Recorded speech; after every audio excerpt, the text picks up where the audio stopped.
again, I want to also say thank you to these guys who find energy and time to represent the Serbian national team, and I'm proud of them. So I can be proud of these guys only when they win games. I'm proud of tonight. We played a game, they played better. We didn't find a way to stop Sherlandini. We fought and played really well. We tried to be extremely aggressive, pressure on the ball. Early in the game, it gave us results, but later we didn't find a way to, as Abramovich was saying, that we didn't. Sherlandini's a pretty good player, had a great season. Fadman's a pretty good player. We didn't take away anything from those guys, and they played better. So better team won tonight. We have to learn from our mistakes, and next time we get together, we have to play better. We have to play harder, but we can't hide behind effort. A lot of times coaches talk about effort. You can go play by play. I think that, like one rebound, one open three, maybe extra pass. So many different things. It's 40 minutes game. So a lot of mistakes. It's a game of mistakes. We have to learn from our mistakes, stay together, and focus on next time we play these guys. And that's it. Thank you. Do you have questions in English for Mr. Kokoškov? If not, you have questions in Serbian. If you do, please, molim vas predstavite se i kažete s kojeg reakcije dolazi. Hvala. Sam se to posljednji par dana. Imamo par veterana, ali imamo par beba koje su tek prvi put u ovoj atmosferi. Možda je lakše da igramo u Finskoj, gde nas niko ne zna. Mislim, u ovoj savjet svako od njih ima prijatelje, porodicu vas, novinare, medije i tako dalje. Nekad pod tim pritiskom igraš malo lošije. Tako da kažem, ja ne mogu da se krijem iza nezalaganja. Znači, momci su stvarno htjeli. Imamo par igrača koji dolaze skupa, koje mnogi jednostavno ne rade i vjerojatno taj playmaking, znači neka mogućnost da imamo jednostavne poene iz nekog stvaranja, lake poene, lake asistencije, to nam je falilo. Možda jedna trojka i tako dalje. Tako da kažem, mi smo lako ulazili u bonus i brzo ulazili u bonus, dozvolili smo im da ta agresija preraste u loše odluke u odbrani. Sjeti se onaj skok u napadu, mi zovemo, imamo neku odbranu u pick and rollu i radimo nešto atipično za tim koji igra 5 dana, da radimo nešto što nismo radili 5 dana, što ću kažem stres i reakcija mladih igrača na ovu situaciju. Tako da, kažem, možemo da idemo jedna po jedna akcija i gledat ćemo ovu utakmicu u celini, ali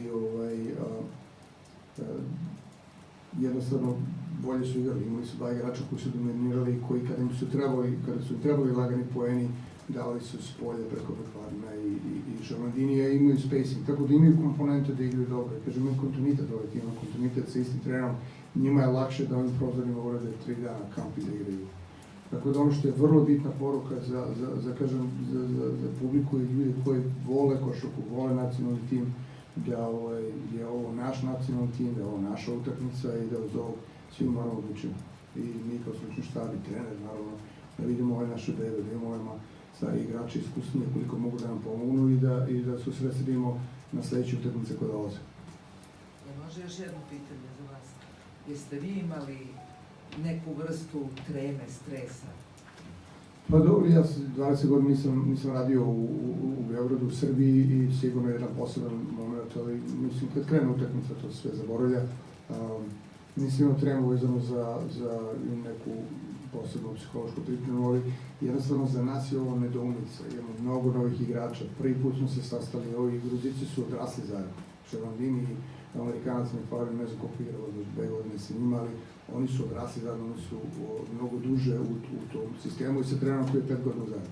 Tako lično, kažem, kad je krenula utakmica, nije bilo problema i dobro smo otvorili utakmicu, međutim, motor je stao, počeli smo pravimo greške, oni su iskontrolisali to, ušli smo u neki bonus mnogo brzo i kažem, možda jedna trojka, jedna zagađen koš, jedna bolja odbrana, jedna ruka na lopti bi promenila sve i onda bi smo se svi drugačije osjećali čas.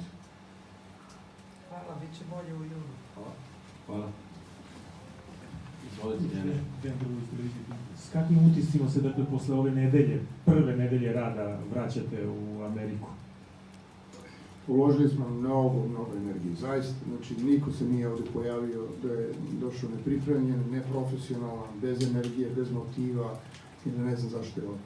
Tako da, kažem, moji utjeci su samo da ovaj posao iziskuje mnogo posvećenosti, energije, komunikacije i da nijedna stvar se ne ostavlja slučajno. I vezano za organizaciju i komunikaciju s igračima. Ovo imamo jedan spisak igrača na koje smo fokusirani sad u prozorima i tako dalje.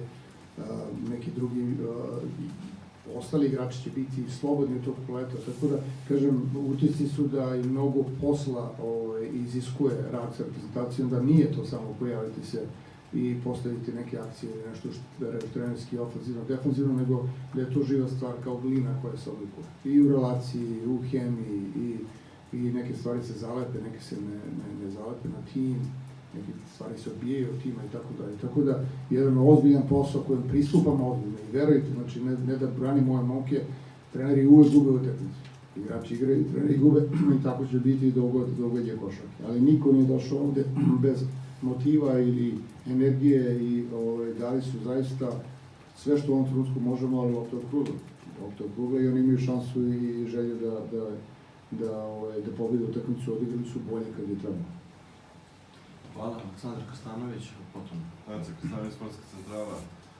Kakva je bila ideja kod posljednjeg napada onog našeg? Poslednje da je trebalo se igra na Zagorca, da on izađe iz bloka, lopta do Avramovića, pa on ili da proba da šutira, ili da Zagorca. Da, bili smo dole dva, tu akciju smo odigrali u Finskoj, za kratko vreme neke specijalne situacije da prođemo kroz neki veliki playbook, ne može, ali smo samo rekli da odigramo ovo što odigrali u Finskoj, stavili na tablu i ja mislim da taj šut bio sam, da je on bio otvoren, ali kažem, to je igrački, jednostavno ti se otvaraš, ako se sam šutiraš da ga daš, tako da tu utakmice nikada ne gubiš na jednu loptu ili posljednji šut rešava, znači smo razumimo kako smo došli do te lopte, smo već bili 92-90, gubili smo 2 poena, išli smo na 3 poena, činilo se skupo da je bio otvoren, ali njegova je odluka, ako ne, on ispustio deljenjem, što smo za 2 bilo bi nerešeno, tako da, kažem, to nije neki ključni moment, malo se mnogi ocekli, ali kažem, to je igrački, to je košarka.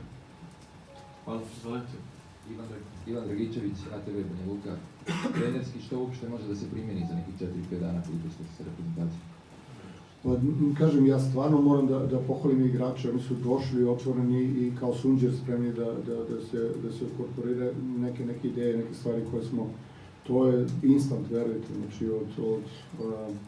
i da oni osete malo i prostor i da ih ubaciš neke vežbe i da postaviš neke stvari. Tako da, kažem, njima dajem veliki kredit za motiv i za opšte energiju koju su nam dali i mogućnost da ih treniramo mi kao stručni štab. Ne možemo da se žalimo. Ja opet kažem, nije alibi, nego oni stvarno imaju kontinuitet. I Finska sa ovim Detmanom, da ovim trenerom koji je tamo već više od 15 godina i moj dragi prijatelj Zuros koji je sa Gruzijom od kad sam je otišao, tako da je njima na neki način prednosti i lakše bilo da se samo da dođu na ono aha i da se ponovi znači iste tehnologije i iste stvari i na kraju krajeva to je stalno zaposlenje u federaciji.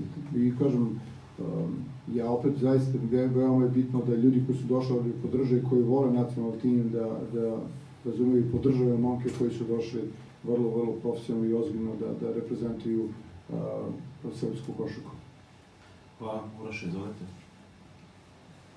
Uželimo mogućnost da štiraju bacanja i u trećoj četvrtini i u četvrtoj. Vrlo rano smo ušli bonus, ne smemo dozvolimo taj faul koje individualno znači, utiču na rotaciju. Mogli smo različicu da izvučemo četvrti faul, kažem, te stvari smanjuje agresivnost posle na same lopte. Tako da, kažem, energija je nestala, umre. Hvala, Aco, izvolite. Kakav je vaš plan što se tiče reprezentacije u narednim mesecima, da kažem do juna, obaveze u Sakramentu, odnosno nakon završetka obaveza u klubu? Kontakt sa igračima i tako dalje. Da vam kažem, obaveze su svakodnevne. Mislim, ako se prihvatiš nekog posla, radiš ga pošteno i radiš ga odgovorno, to rad sa nacionalnim timom nije samo da se pojaviš i da kažeš ovo su 6 smoka koji se provlače po novinama i koji imaju neku težinu na košarkaškom tržištu i onda se ubace neke vežbe i to izgleda tim. Znači, dosta vremena treba da se provodi se u kontaktu i sa igračima i u programiranju i projektovanju i to ko će da igra i ko će moći da igra i neko slobodno vreme je zaista malo. Obzirom da sam sa timom s kojim jesam, slobodno vreme provodim u razmišljanju i u kontaktima i sa centralom, to je federacija, i sa igračima, i sa stafom. I pričamo na mnoge teme, kažem, nije samo, ne radit ćemo samo kad se pojavimo što ćemo da radimo, projektujemo i razmišljamo o mnogim scenarijima vezano i za pripreme i za to ko će igrati, ko neće igrati i za neke stvari nisu, jednostavno u ovom trenutku ne možemo da predvidimo. Ali vrlo malo slobodnog vremena za sebe i za neke svoje privatne stvari. Slobodan dan je ovo što radimo ovdje. Hvala. Nikola, izvolite. Nikola Stojković, Mozart Sport. Selektore, pričali ste o timskom iskustvu, odnosno koliki kontinuitet imaju Ilija Zuras i Gruzija, Finska malo pre, Srbija u jednom posebnom momentu, ali da li može u ovakvim situacijama da se govori i o, da kažem, individualnom iskustvu igrača za ovakve utakmice, za ovakve završnice, odnosno da u svojim klubovima mnogi od njih nemaju, da kažem, tu ulogu da rešavaju utakmice, da donose pobede, jer, na primjer, danas smo imali samo Avramovića i Jaramaza kao dvojicu raspoloženih igrača, dok su ostali, da kažem, više njima davali prostor da napadaju, a ne da oni opterete dodatno Gruziju. Shvatit ću ovo kao konstataciju, ne kao pitanje, ali ja vas samo molim jednu stvar, da podržimo ove igrače. Znači, možemo da lakše i meni i svima nama da konstatujemo šta ne valja, nego kako ćemo to da rešimo. I oni sigurno imaju drugačije uloge u timu i ti kad se u novom timu, kao što je nacionalni tim i ovaj nacionalni tim u prozorima, tvoja uloga se menja. Ali, kažem, ovaj prst će uvek biti upran pre svega na selektora i na trenera i treneri gube utakmice. Tako da mi smo svesni toga i možemo da imamo ime po ime i njihova uloga u timu i šta radi tim timu, ali to je što je. Mi imamo ono što imamo i to je naš tim, svih nas. Znači i nas stručnog štaba, i nas federacije, i vas kao medija, i navijače, i tu smo svi zajedno. Znači mi nećemo da izmislimo nešto što nema. I slažem se s vama, ali samo da vidimo kako ćemo da premostimo to, da uloge budu veće i da ih podržimo, da ovim prozorima damo jedan kvalitet i mi kao organizacija i mi kao stručni štab i da im pomognemo da rastu. Tako da to nije samo njihov problem, nego naš problem, to su naši igrači. Oni nose srpski dres. Da se razumemo, nije bila kritika. Ne, htio da kažem, da čujem vaše mišljenje o ovom problemu. Ja sam samo rekao, slažem se apsolutno sa tom konstatacijom i razmišljamo o tome, pričamo o tome, ali mi moramo da ih podržimo, da imaju veću ulogu u svojim timovima, da se izbore, da znaju da ih volimo, da znaju da ih podržavamo, da im damo vetar u leđa, jer većina tih momaka će se vratiti ovde i na leto i najvažnije je ona sledeća utakmica. Znači kad se završi, sutra se probudimo i odmah pričamo o sledeću utakmicu. To je lepota ovog posla, da je najvažnija utakmica ona sledeća. Hvala. Izvolite. Lazarević Jelena za Sideline Srbiju. Otišao mi je glas potpuno, ja se izvinjam. Kako mislite da nadoknadite nedostatak kontinuiteta koji smo pominjali da je jako, jako važan u ovako kratkom periodu? No dobro, niko se ne rađa sa iskustvom ili se kontinuitet stvara. Znači, ja nisam rekao da počinje reprezentacija sa mojim dolaskom, nego jednostavno neka prirodna smena, znači Saša Đorđević je uradio fenomenalan posao svom i radi nešto drugo u životu, tu ću ja biti, ali telo je tim i selektor je promenio stvar, mi tu servisiramo igračima i tu smo mi zbog njih. Tako da ja sam tu da pomognem, da nesebično podelim iskustvo, znanje i igrači nas uče svakodnevno. Ali ništa, kažem, da nastavimo ono što radim i ono tu jedno što sebi mogu da kažem. Znači da predarno se posvetiš ovom, da budeš profesionalan, da daš sve od sebe i da stičemo, da imamo kontinuitet, jer će već sledeći put biti drugi put zajedno. Eto, tako da jedno to možemo da radimo. Hvala. Hvala.